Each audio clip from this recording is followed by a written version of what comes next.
Dad, Kate whispered, horrified. The misery budded in her heart threatened to bloom. I don't understand.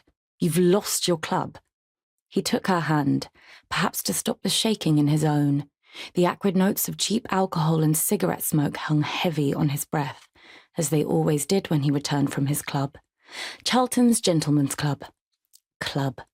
A word fragrance with memories of aristocratic gentlemen's establishments in St. James, where the nobility would hide from nagging wives and share a tipple over the newest copy of the Times.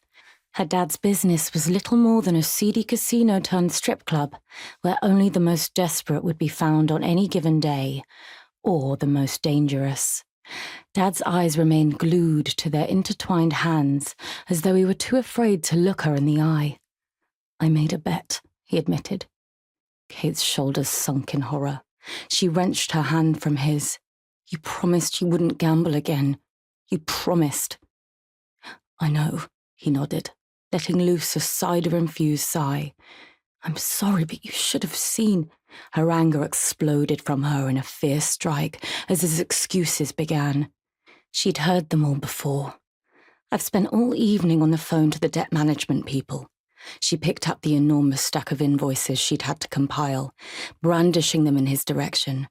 Do you know how long it took to sort out? I had to detail every single asset. Her airway was almost cut off by the realization. The house.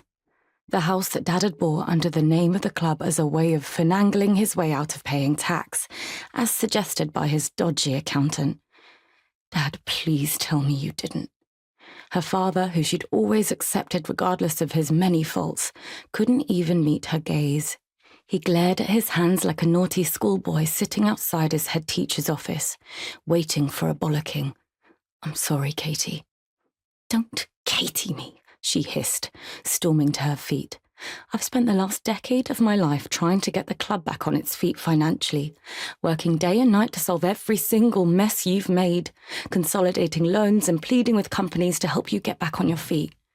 All while her friends from school had been moving on with their lives, marrying and multiplying without a care in the world.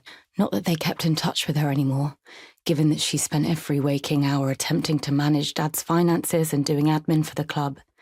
The only contact she had with any of them was social media. Seeing their perfect lives plastered across her shattered phone screen, Kate shook her head, holding her arms across her chest. What am I doing with my life? Living in a one-bedroom terrace house with her father. The only sacrifice he'd ever made for her was to give her the bedroom and sleep on a futon in the living room. The pale green carpet beneath her feet was threadbare, whilst her father's smoking had long since stained the walls a sickening yellow. I can't do this anymore. Her voice was soft. I can't do anything anymore. At that, he looked up. Finally. What does that mean?